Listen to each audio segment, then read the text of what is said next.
Assalamu alaikum students. Lesson 12 Uncle Podger hangs a picture. Let's move on to the exercise. Page 125. Part A. Question 2. Read through the passage again and make a list of the various things that go wrong. So we'll make a list of those things that went wrong when Uncle Podger was hanging a picture. Like he loses his handkerchief, वो अपना रुमाल खो देते हैं, he drops the nail, वो कील गिरा देते हैं, he loses the hammer, वो हथौड़ी घुमा देते हैं, he loses sight of the mark on the wall, वो पिक्चर हैंग करने के लिए दीवार पर लगे निशान को खो देते हैं. So these are some of the things that went wrong. Now page 126, part B, working with words. Question 1. Match the following well-known idioms in A with their meanings in column B. Here we have this column A and B. Column A comprises idioms, while in column B there are meanings to those idioms. So we'll match the idiom in column A with the appropriate meaning in column B. So let's start from the first one. To build castle in the air. It means to daydream or think of things which may never come true. इसका मतलब है कि उन चीज़ों के बारे में सोचना या ख्वाब देखना जो कभी सच नहीं हो सकती. Second is to bury the hatchet. It means to make peace, forget past disagreements and quarrels. माजी के इख्तलाफ और लड़ाई झगड़े भूलना और पुरअमन रहना.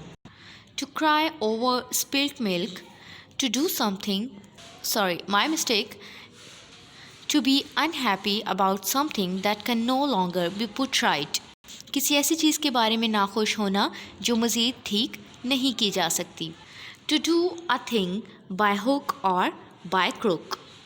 It means to do something by any means, whether fair or foul.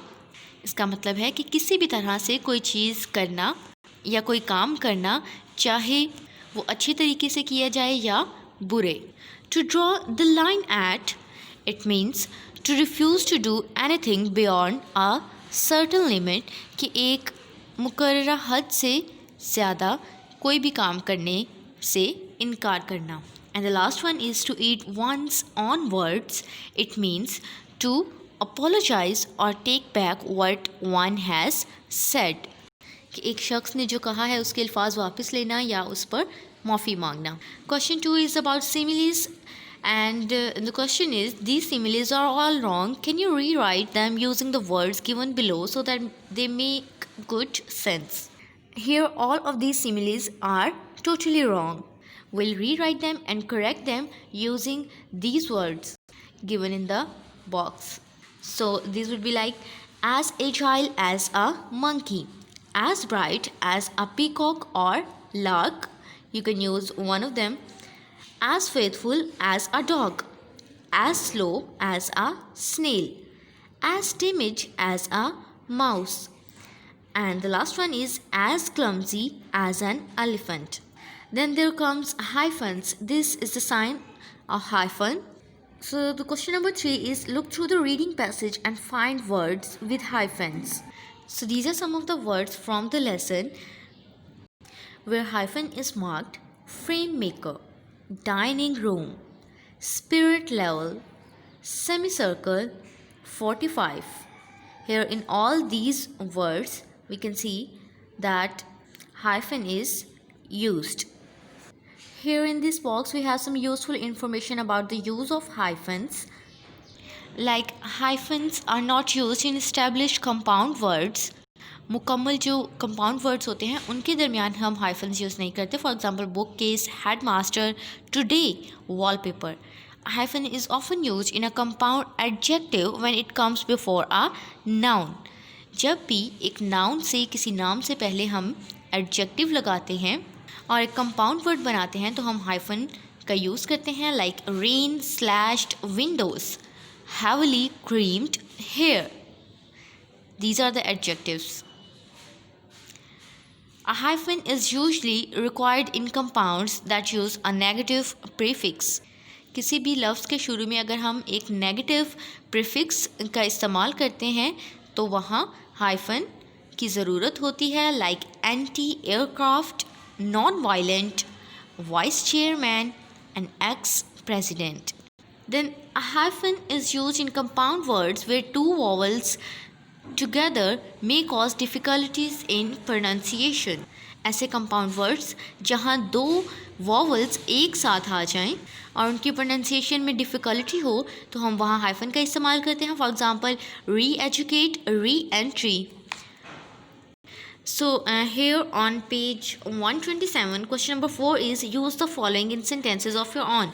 These are the phrases, or we can say compound words where hyphen is used, and we'll use all of these in sentences. So the first one is bow fronted building. एक ऐसी building जिसका front का हिस्सा काफ़ी बड़ा हो या फिर convex shape में हो. This building is a bow fronted building. ये बिल्डिंग एक बो फ्रंटेड बिल्डिंग है. परेड ग्राउंड वॉइस, ऊंची आवाज़. The announcement was made in parade ground voice, announcement ऊंची आवाज़ में की गई. वुड पैनल्ड हॉल, एक हॉल जिसमें लकड़ी का काम किया गया हो. The wood panelled halls give the new value to the house. ऐसे हॉल्स जिनमें लकड़ी का काम किया गया हो वो घर को एक नई वैल्यू देते हैं. अ 7-piece बैंड, एक बैंड जिसके 7 मेंबर हों. A 7-piece band will perform on annual sports gala, कि 7 लोगों का बैंड एनुअल स्पोर्ट्स गाला पर परफॉर्म करेगा. A picture Q window, allies bedroom has a picture Q window. This is a sort of window जो कि एक glass window होती है और काफ़ी बड़ी होती है, to have a clear view from the window. And the last question, or question 5 of part B, is where will you add a hyphen to make these sentences correct? So we have these sentences and we'll add a hyphen on appropriate places, like a green fingered gardener can grow plants easily. Here we'll add a hyphen between green and fingered because we see that green is the adjective before a noun, so we can use a hyphen here. The top heavy sack fell off the top shelf. Here we can use hyphen between top and heavy. The circus performer entertained us with a hair raising trick. So here we'll mark hyphen between here and raising. His brother-in-law was a hard-working office manager. Between brother and in, and then in and law, and then hard working, we'll use hyphen in these places. The new member for parliament has left wing ideas. So between left and wing we can add a hyphen and make them all compound words. So that was all for today. Thank you so much.